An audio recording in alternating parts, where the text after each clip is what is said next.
مجھے سوال آپ سے یہ کرنا ہے کہ آپ جیسے جانتے ہیں سب کہ ہمارے جو معاشرے میں جو فتنہ ہے، ہمارے جو بچے ہیں، شاید جس وقت ہم نے ان کو اسکولوں میں ڈالا یا جو سوشل میڈیا کا پریشر ہے ایوری تھنگ، تو آپ آج کل کی یوتھ کے لیے کیا ایڈوائس دے سکتی ہیں ہم پیرنٹس کو؟ دیکھیں ہماری جنت کیا جنت ہوگی جہاں ہمارے بچے نہ ہوں.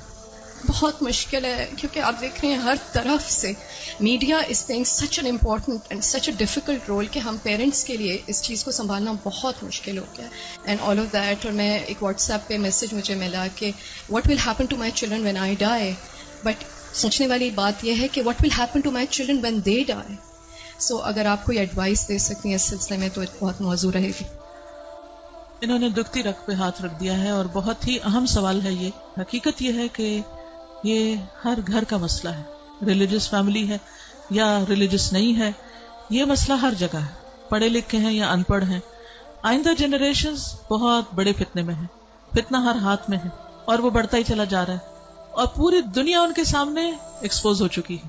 یعنی آپ کس کس چیز سے ان کو بچا سکتے ہیں، کس کس چیز سے روک سکتے ہیں؟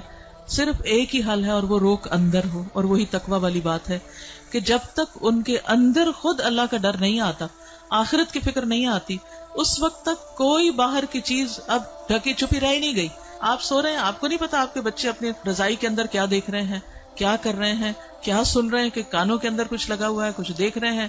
اور پہلے تو کہیں کسی خالی جگہ پہ جا کے چھپنے کی ضرورت تھی، تو اب تو گھر کے اندر بھی ہر جگہ چھپنے کی جگہ ہے، کیونکہ جس اسکرین پر وہ سب کچھ دیکھ رہے ہیں وہ ان کے ہاتھوں کے اندر آ چکی. اس کے لیے جو پرسنل میرا ایکسپیرینس ہے وہ دو چیزیں. ایک تو یہ کہ ہم اسکولوں سے تو جو اسکول ہیں انہی میں ہی جائیں گے، اور جو باہر معاشرہ ہے اور جو کچھ ہو رہا ہے وہ سب وہ کریں گے، اس سے کاٹ تو نہیں سکتے. میں نے سب سے زیادہ جو دعائیں مانگی ہیں، رو رو کے مانگی ہیں، سجدوں میں پڑھ پڑھ کے مانگی ہیں، وہ اسی کے لیے مانگی ہے کہ اللہ میرے بچوں کو ایمان دے.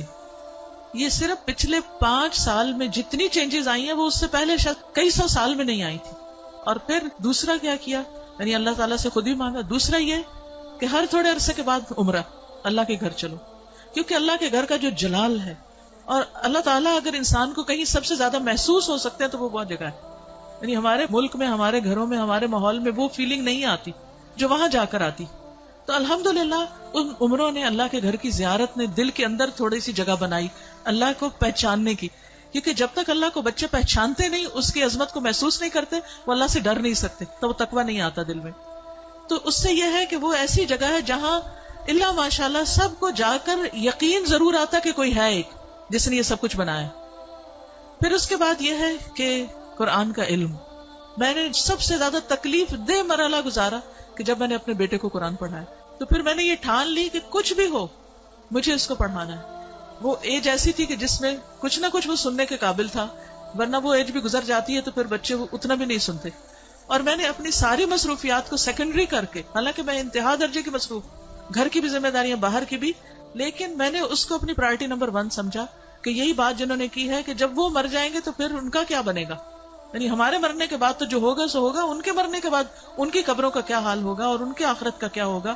تو اللہ سبحانہ وتعالیٰ نے قرآن مجید میں فرمایا قوا انفسکم واہلیکم نارا، اپنے آپ کو اور اپنے گھر والوں کو آگ سے بچاؤ. ایمان والوں کو خطاب ہے کہ اے ایمان والوں اپنے بچوں کو آگ سے بچاؤ. تو پھر میں نے اس کے ٹائم کے مطابق، جب اس کا موڈ بنے، لیکن روز کی شرط رکھی تھی کہ ہر روز پڑھیں گے تھوڑا تھوڑا، 2 آیتیں 4 آیتیں، 1 رکوع 2 رکوع 1 رب، اور اس طرح کر کر کے میں نے پورا قرآن اس کے ساتھ پڑھا کہ مجھ سے نہیں ڈرے، اللہ سے ڈرے. میری خاطر نماز نہیں پڑھے، اللہ کی خاطر پڑھے. میری وجہ سے کچھ مت چھپائے جو دیکھ رہا ہے، اللہ سے ڈر کے چھپائے. تو یہ کسی حد تک فائدہ مند ہوا. یہی ماؤں سے کہوں گی کہ ساری مصروفیات اپنی جگہ ہیں، لیکن بچے آپ کی پرائرٹی نمبر 1 ہونے چاہیے. ان کے لیے کھپ جائیں، دعائیں مانگ مانگ کے بھی، اور اس کے ساتھ ساتھ ایک دفعہ کم از کم قرآن سے ضرور گزر جائیں.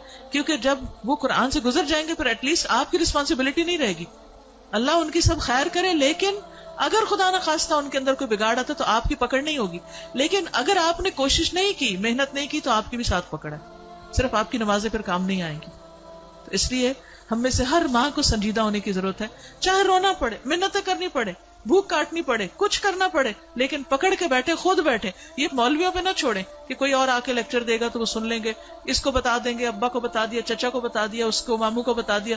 ٹھیک ہے وہ بھی کچھ ہیلپ کرتے ہیں، لیکن سب سے زیادہ آپ کو خود کرنا ہوگا، اور اس کے لیے آپ کو خود پڑھنا ہوگا، اس کے لیے آپ کو خود سیکھنا ہوگا. خود سیکھنا شروع کریں اور اپنے بچے کے ساتھ بیٹھ کر خود. پھر یہ کہ بعض اوقات بچے ہم سے سننا نہیں چاہتے، آپ ان سے کہ آپ ہمیں پڑھ کے سنائیں. بس اس بات کا اگر یقین ہے ان کو کہ یہ قرآن اللہ کی کتاب ہے، تو پھر ان کے اندر یہ ڈالنے کی ضرورت ہے کہ اللہ تعالیٰ نے کیا فرمایا ہے. وہ آپ کو بھی پتا ہونا چاہیے اور وہ ان کو بھی پتا ہونا چاہیے. اللہ تعالیٰ ہماری مدد فرمائے.